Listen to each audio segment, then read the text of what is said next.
apart my feelings for you. Watch them. Otep, comment allez-vous? Vous allez bien? Tout se passe bien pour vous? Ça fait un moment que je devais faire une petite vidéo et on va dire que ben j'en ai préparé, j'ai abandonné, je suis revenue. C'est pas si évident, mais je me suis pas lancée en fait pour ne pas être régulière, donc je vais y remédier. En attendant, je vais vous parler du thème du jour. Donc, j'ai appris la mort hier de Chadwick Boseman. J'espère que je prononce bien son nom. Il était dans Black Panthers, le héros, hein, on peut le dire, le héros principal. Et il souffrait du cancer de côlon. Il est mort à 43 ans. Et en fait, pourquoi j'en parle? Parce que j'ai trouvé assez triste d'apprendre qu'on se moquait de lui en pensant qu'il prenait de la drogue. Et au final, les gens se trouvent bien stupides de constater qu'il avait un cancer. Enfin, tout ça pour dire que, voilà, il est bien facile de juger les autres, d'être en train de vouloir savoir ce qui se passe dans la vie des autres, etc. D'être dans l'envie, la jalousie, peu importe les mots qui vous rongent, mais il va falloir faire ce travail inévitable de travailler sur vous, à moins de vouloir mourir vivant. Et beaucoup font ce choix. Et c'est peut-être pas la meilleure façon d'obtenir le confort que vous visez tant, je pense. Après, c'est mon point de vue, ça me regarde, etc. C'est dommage que cet homme-là ait été sali jusqu'à sa mort, en fait. Pour qu'enfin on réalise qu'il est stupide de se préoccuper tant que ça de la vie des autres. Mais bon, c'est ainsi, c'est dommage. Donc voilà, je vais parler du sujet du jour parce que c'est le sujet. Je vais vous parler du shadow work. Le shadow work, qu'est-ce que c'est? Donc en fait, c'est le travail de l'ombre. Parce qu'en fait, j'ai un petit problème avec tous ceux qui pratiquent la pensée positive à tout va. C'est cette façon de croire qu'ils ne sont que lumière. Et là, ça me pose problème parce qu'en fait, j'ai l'impression que c'est de la fuite de réalité et je veux travailler sur ça avec vous. En tout cas, ceux qui seront réceptifs, bien entendu. Donc en fait, ce que je vais expliquer par rapport à un peu tout ce qui concerne le shadow work, c'est-à-dire travailler sur ces zones d'ombre, c'est quelque chose qui est très souvent en fait bâclé et que l'on retrouve heureusement grâce à le yoga, la méditation, l'art-thérapie. Ce que j'aimerais évoquer déjà dans un premier temps, c'est que beaucoup d'entre nous, alors en tout cas c'est mon cas, nous sortons d'éducation religieuse assez forte. Me concernant, elle fut plutôt forte, mais j'ai eu la chance en fait d'avoir un de mes parents qui n'était pas si ancré dans le culte religieux. Donc en fait, j'ai pu un peu m'évader d'un côté, avoir mon libre arbitre, ma liberté de penser en tant qu'enfant, mais de l'autre côté, en fait, c'était absolument l'aliénation religieuse, le dogme dans toute son ampleur, où il fallait aller à l'église, il fallait suivre les rituels, accepter tout ce que la Bible nous enseigne, alors que bon, bah, malheureusement, il y avait beaucoup de choses qui me dérangeaient dans ce texte, dans plusieurs textes d'ailleurs.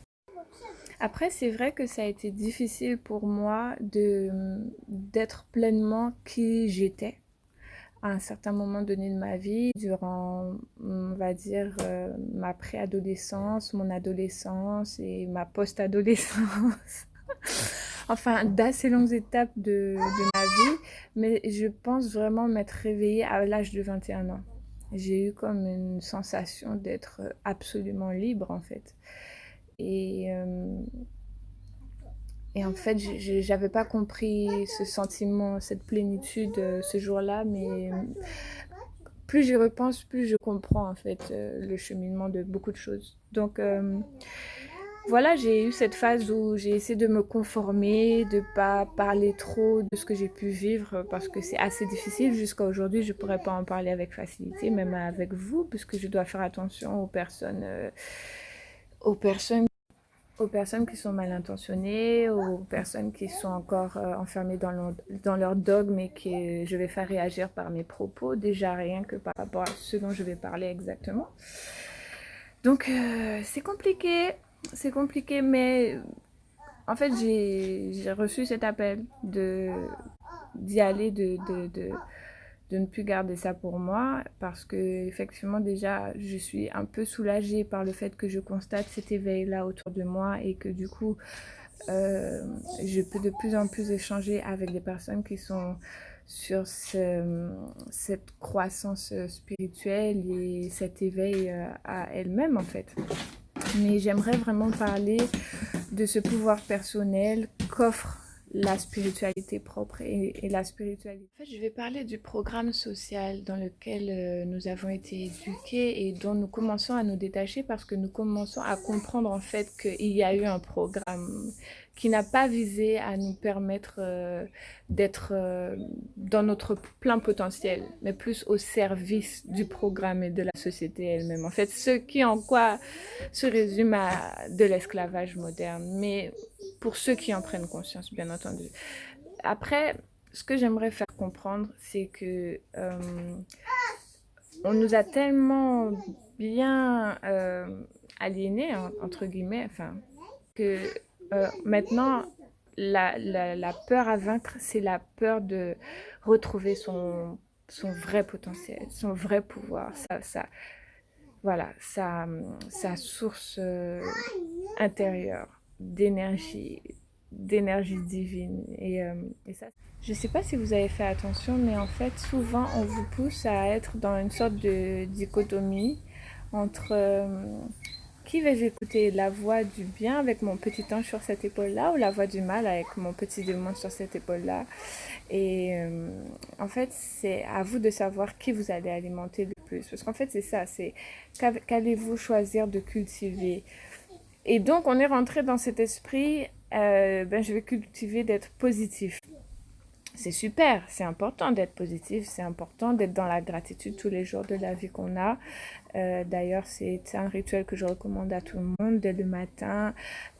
Prononcer, voilà, au moins 10 choses pour lesquelles vous avez de la gratitude, de vous lever et allez-y à fond, quoi. Soyez positif. Mais est-ce que d'être positif va vous empêcher d'éviter des cycles plus bas, dirons-nous? En fait, on nous a éloignés de ce qui était à nous, des cultes qui étaient les nôtres, qui nous donnaient individuellement du pouvoir et surtout la chance d'être authentique, d'être librement soi, pas dans le conformisme malsain qui est aujourd'hui en fait qu'une propagande.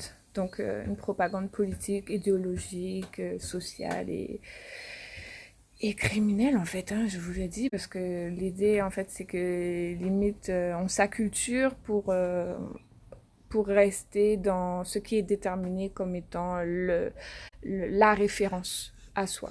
Et ça en fait c'est pas possible. C'est pas possible de faire ça comme ça. C'est vouloir se tuer vivant, comme je l'ai déjà dit. En plus, nous avons été éduqués dans une société de validation. En fait, depuis l'école, on nous apprend à se battre en fait dans une compétition incessante avec l'autre. Donc, le référent est toujours à l'extérieur de soi. On est toujours en train de s'extérioriser pour obtenir l'admiration, l'attention.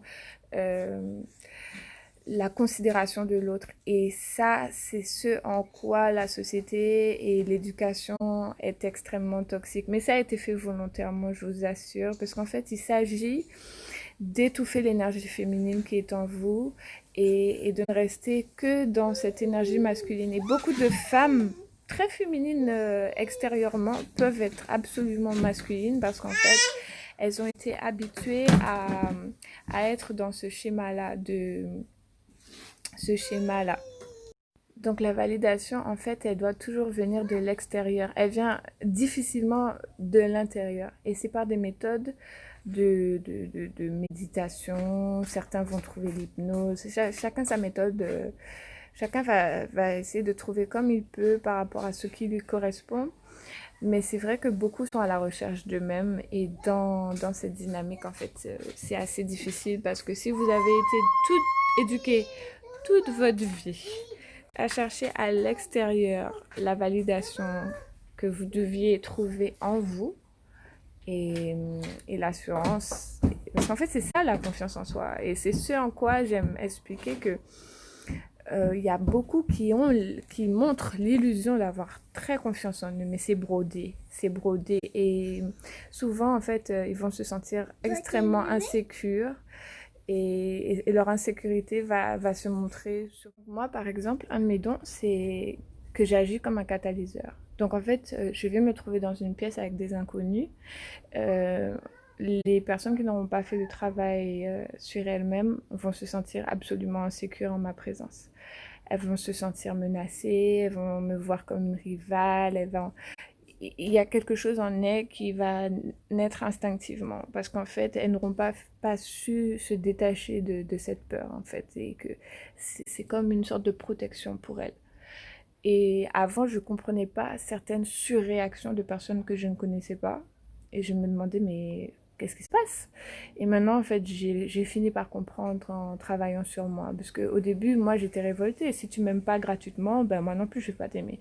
Bon, aujourd'hui, c'est pas que je vais t'aimer plus, mais en fait, je vais comprendre quel est ton problème et quelque part, je vais avoir de l'empathie pour toi.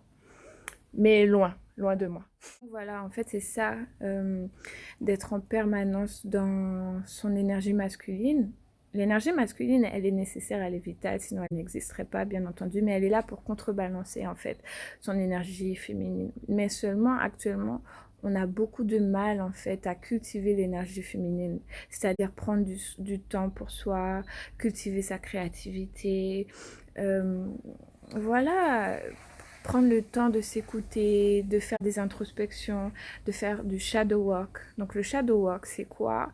C'est de travailler sur ce qui nous fait mal en soi. Parce que souvent, en fait, si on s'extériorise comme ça, si on est superficiel, c'est ça aussi être superficiel, d'être toujours avec des amis, de jamais vouloir rester seul, de pas avoir envie de vivre tout ça, c'est à cause du fait que euh, il y a il y a cette énergie féminine qui est là et qui demande à être travaillée. En fait, travailler sur l'énergie féminine, c'est très important parce qu'en fait, c'est ce qui va vous permettre d'évacuer vos souffrances d'enfant, d'évacuer ce que vous tentez de fuir en vous-même et d'analyser que ce que vous qualifiez parfois de démon, c'est autre chose que ça. Ce sont des énergies qui existent et qui ne sont pas toujours diabolique comme on veut le faire comprendre. En fait, il va falloir accepter certaines facettes de vous-même. Euh, il arrive que, on va dire entre guillemets, ces démons ont su vous protéger dans bien des situations. Mais bon, ça c'est encore assez délicat pour moi de l'aborder tout de suite. Donc, voilà où je vais en venir. Je vais en venir à réaliser que dans cette société, en fait, avant, on brûlait les sorcières parce qu'elles avaient une telle connaissance de leur énergie féminine, de leur énergie créatrice féminine, c'est-à-dire cette énergie de trouver sa validation en soi, de trouver les réponses en soi. En fait, on ne cherche plus les réponses à l'extérieur de soi. Toutes les réponses sont encodées en soi, dans notre ADN. Et c'est là, en fait, la force de l'énergie féminine. C'est-à-dire que vous vous reconnectez à votre source divine. Parce qu'en fait, vous reconnaissez en vous euh, cette vibration cosmique qui est divine et qui est votre puissance, qui est votre pouvoir propre. Je voulais vous faire remarquer à quel point on a diabolisé l'énergie féminine. Par exemple, si vous regardez les anges, bon déjà il n'y a pas d'ange noir, hein, soyons clairs. Bon, c'était, je sais pas pourquoi je l'ai évoqué. Mais en plus, il n'y a pas d'ange femme. Pas un ange femme. C'est que des hommes. Ça veut dire quoi?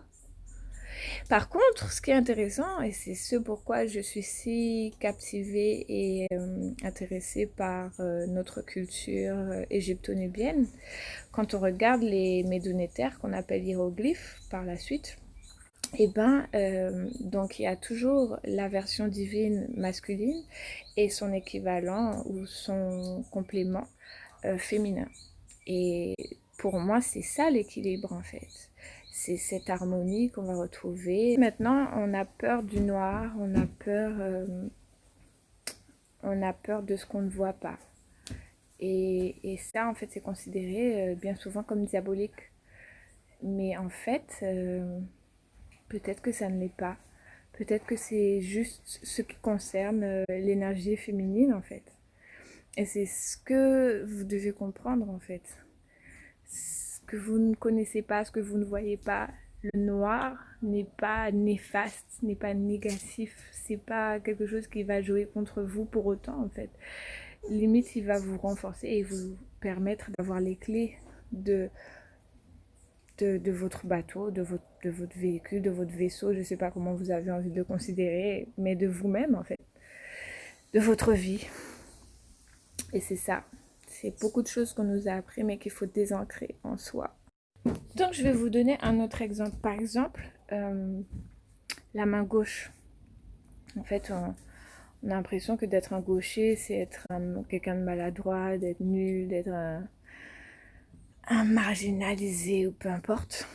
Et en fait, la main gauche, ça représente l'énergie féminine. Parce que souvent, les gauchers, ce sont des personnes qui seront bien plus créatives, bien plus créatives. Voilà, en fait, c'est la représentation de l'énergie féminine, encore une fois. Et en fait, tout ce qui diabolise l'énergie féminine qui est en soi, c'est dans le but, en fait, de vous perdre de vous-même. Eh ouais, je vous assure, c'est vrai, c'est pas pour mentir. Voilà, le but, c'est que vous donnez toujours votre énergie à quelque chose extérieur à vous. Et quelque part, on valorise des mots qui sont le reflet de ce type de rapport à soi vers l'extérieur. Par exemple, le mot fan. Je suis fan, qui veut dire je suis fanatique, hein, soyons clairs, parce que c'est la réduction de ce mot-là. Donc fanatique, il suffit de chercher dans le dictionnaire pour comprendre ce que ça veut dire. Et donc, bien entendu, quel est l'intérêt de ne pas savoir cultiver son pouvoir propre? C'est que vous êtes plus faible, donc plus manipulable. Et remarquez bien, on vous a affaibli sur tous les points.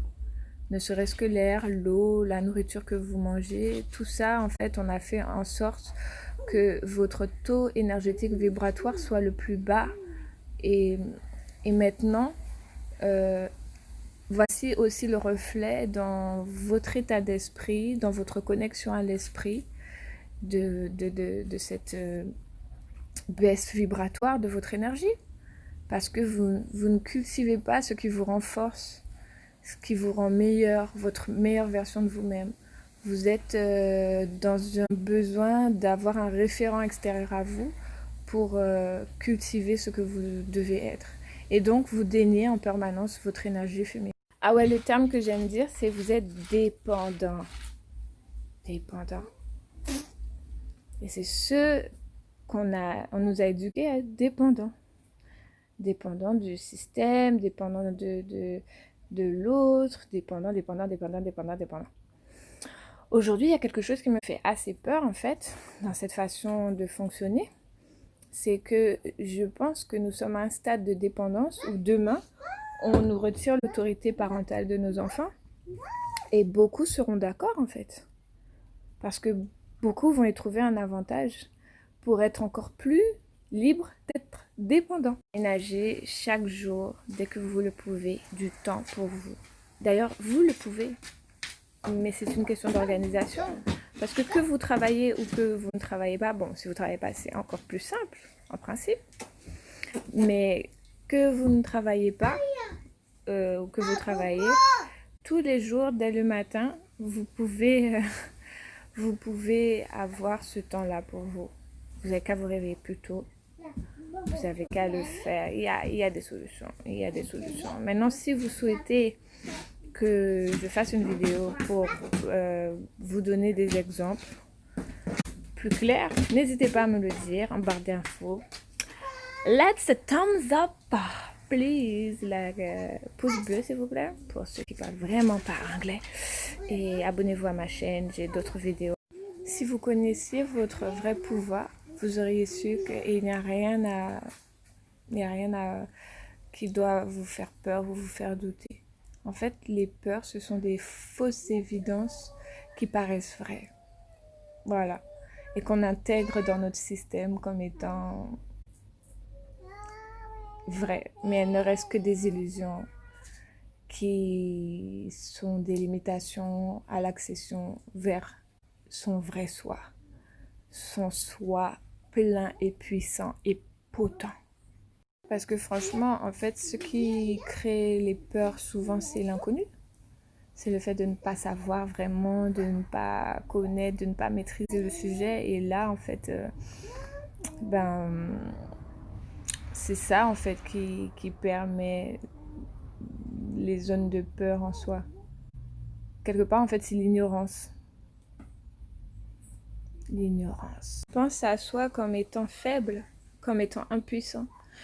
Très souvent, j'entends, oui, mais qu'est-ce qu'on peut faire? On peut rien faire. Qu'est-ce qu'on peut changer si on peut rien changer? Et en fait, c'est révélateur de l'éducation qu'on a reçue, de croire qu'en fait, nous n'avons aucun pouvoir et que notre pouvoir spirituel n'amène rien. Le miracle ne se manifeste que dans l'enceinte d'une église et compagnie. C'est dommage. C'est en fait du défaitisme, pessimisme enseigné à travers les fondements de la peur.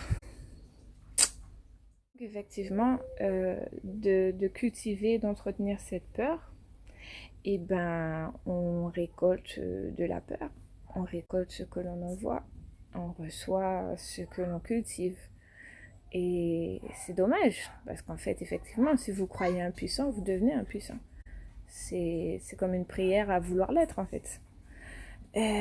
Si vous cultivez toujours à extérioriser, à toujours regarder des personnes qui vous énervent, à toujours être focalisé sur des personnes que vous méprisez ou compagnie, en fait, c'est une propre façon de vous mépriser vous-même et de cultiver votre faiblesse et votre déchéance, simplement. Donc la magie, c'est pas bon ou mauvais, en fait. Ça dépendra juste de vos intentions. Quelles sont vos intentions? Qu'avez-vous que cherchez-vous à exprimer en fait en faisant des recherches sur votre spiritualité, en allant voir du côté des Fa, de la Santeria, de l'Okumi, peu importe en fait. Parce que effectivement, par exemple, si on regarde chez les vaudous, ou vaudouisants, ou peu importe, il y a des bonnes personnes et il y a des mauvaises personnes.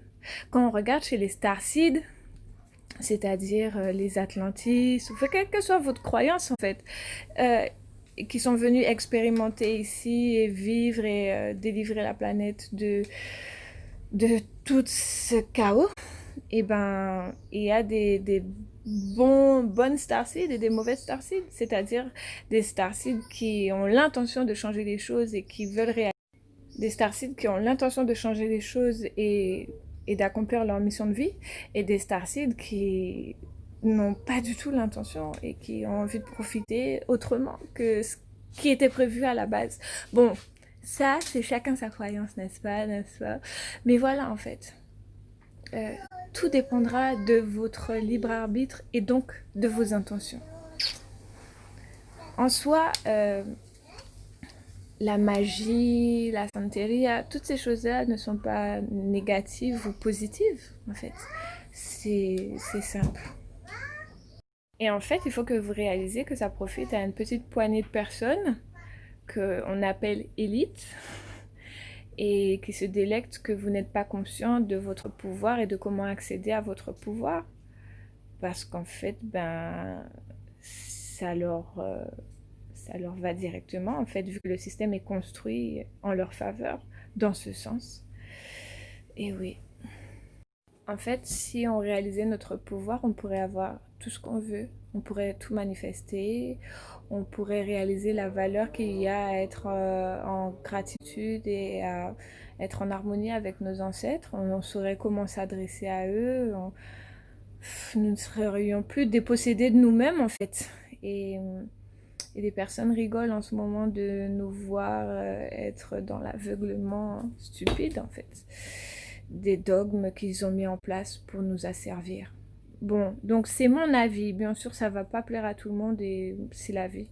Mais sincèrement, pour les personnes qui ont la sensibilité d'être dans cette démarche-là, de vouloir retrouver en fait euh, leur pleine authenticité et ne plus faire de concessions dans ce sens, franchement, je vous encourage à fond à faire les recherches qu'il faut. Libérez-vous. Si on apprenait à écouter notre intuition et si on réalisait donc en fait le potentiel créateur que l'on a, on ne se retrouverait pas en fait piégé et dépendant de nombreuses sociétés qui ont un marketing absolument prédateur, par exemple. Puisqu'en fait, le seul vrai pouvoir qui nous reste actuellement, c'est le pouvoir de consommation. Et même dans ce pouvoir de consommation, nous sommes dépossédés.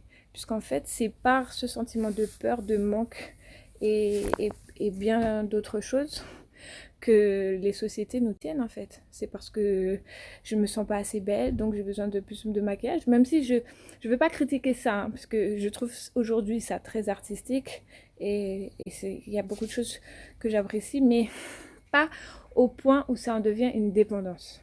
Je pense vraiment qu'il est temps d'activer notre ADN et d'arrêter d'avoir peur du noir, d'arrêter d'avoir peur de notre propre potentiel, d'avoir peur de ce qu'on appelle la magie, d'avoir peur de tout en fait. Peur de connaître qui vous êtes vraiment, d'aller au fond de cette recherche qu'est votre quête spirituelle et en fait d'être juste libre, d'être vous-même et d'avoir le choix, de vous donner le choix. Parce que regardez bien aujourd'hui, on a de moins en moins le choix en fait. Et c'est parce que nous vivons dans la peur. Et c'est parce que cette peur, en fait, elle est stérilisante, elle n'est pas créatrice. C'est pour ça, en fait, qu'il faut absolument que nous tombions dans la peur de ce qui nous permettrait aujourd'hui et demain de manifester notre vrai potentiel. Réfléchissez-y, hein, vraiment. En fait, cette peur du noir, c'est tout simplement la peur d'en fait réaliser votre potentiel intuitif, votre capacité à ressentir, votre possibilité d'éveil du troisième œil. En fait, vous ne faites plus appel au sens de la vue, comme dirait saint Thomas, je ne crois pas ce que je ne vois pas, etc. Ou en fait, par exemple, pour illustrer la fausseté du sens qu'elle a vu. Aujourd'hui, on peut trafiquer n'importe quelle photo et vous aurez l'impression d'avoir vu quelque chose, mais c'est trafiqué. Ou demain, ils ont des hologrammes, ils vous font apparaître, moi je sais pas moi, un ange en plein le ciel et vous aurez vu un ange, mais ça n'était pas un ange. Vous voyez ce que je veux dire? Donc en fait, vous ne saurez pas utiliser vos vrais outils qui sont l'utilisation de votre troisième œil, de votre intuition et tout ce qui vous permettrait en fait d'être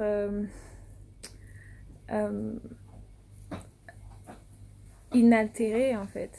Tout ce qui vous empêche d'être dans l'esclavage moderne, et ben vous ne l'utilisez pas. Donc, par exemple, pour l'intuition, on arrive même à nous faire douter en fait de ce pouvoir-là. Parce que c'est rationnel. C'est pas l'énergie masculine, c'est pas la lumière, c'est dans l'ombre. C'est ce radar-là, comme les chauves-souris qui n'ont pas la vue et qui permet de se guider, éviter les arbres, éviter les embûches. Et pourtant, voilà, c'est encore une fois diabolisé. Ah, mais il faut faire preuve, il faut faire preuve de logique, il faut faire preuve de rationalisme, etc. Et ça, c'est faire appel à son énergie masculine au détriment de son énergie féminine, qui est très efficiente dans ces cas-là. quand il s'agit de prendre des décisions, par exemple, et qu'on veut suivre son instinct. C'est pour ça qu'on dit suivre son intuition, c'est clé. C'est une clé d'or. Et si je dois résumer, la lumière, c'est l'énergie masculine et le noir, la noirceur, l'inconnu, c'est l'énergie féminine. Et c'est pour ça qu'en fait, c'est si diabolisé. Parce que ça vous demande de faire appel à ce qui est en vous, sans tous les paramètres qu'on vous a inculqués de l'extérieur. Et donc, en fait, ça vous demande de vous faire confiance. La vraie confiance en soi, c'est ça. C'est de savoir intrinsèquement, avec force et puissance de conviction, que vous êtes dans la bonne direction, quoi qu'on puisse vous dire à l'extérieur. Donc en fait, on nous fait craindre le noir, on nous fait craindre l'ombre, on nous fait craindre tout ça. Parce que c'est ça en fait, c'est là que se trouve le vrai pouvoir aujourd'hui. Et donc, dans ce schéma-là, vous n'avez qu'à regarder Mout chez les Égyptiens antiques. C'est la voûte céleste. Et c'est cette femme qui représente la nuit et qui représente l'univers. Donc, en fait, c'est en elle que l'on puise les ressources du monde dans lequel nous sommes. Et vous avez une voûte en chacun de vous, en fait. Vous avez cette voûte céleste en vous. Mais en fait, il faut trouver ce temps pour aller la rencontrer. Ok, et pour finir, je ne sais pas si vous avez déjà entendu les termes de clairvoyant, clairaudient, clairsentent, et plein d'autres clairs et compagnie. Eh ben, ce sont des personnes qui ont réussi à travailler et à faire confiance à leur voix interne, à leur guide interne, à leur soi supérieur. Le soi supérieur, il n'est pas à l'extérieur de vous, hein. Il est en vous, il n'est pas ailleurs. Et donc c'est ça qu'il va vous falloir développer et arrêter d'avoir peur du noir, arrêter d'avoir peur de l'inconnu, arrêter d'avoir peur en fait. Tout ce qui va vous sauver et qui va changer les choses, c'est les intentions que vous mettez en chaque chose. Quelles sont vos intentions? Donc arrêtez d'avoir peur de trouver, de savoir qui vous êtes vraiment. Arrêtez d'avoir peur de comprendre comment vous fonctionnez vraiment. Arrêtez d'avoir peur de vos ombres. Explorez-les. Et faites ce travail de guerrier en vous pour retrouver votre souveraineté, votre pouvoir. Arrêtez de donner votre énergie, votre pouvoir à d'autres cultes, à d'autres cultures que la vôtre. Faites l'effort de rechercher selon vos origines, selon vos racines, ce qui vous relie à ce que vous êtes, puisque vous avez ça en fait dans votre ADN, ces connaissances ancestrales. Réactivez-les. Demandez, envoyez à l'univers, demandez à vos guides, je sais pas, faites l'effort en fait de vous retrouver. Il est temps en fait, il est vraiment temps. Donc pour votre bien-être et le bien-être de également pour le bien-être de cette planète.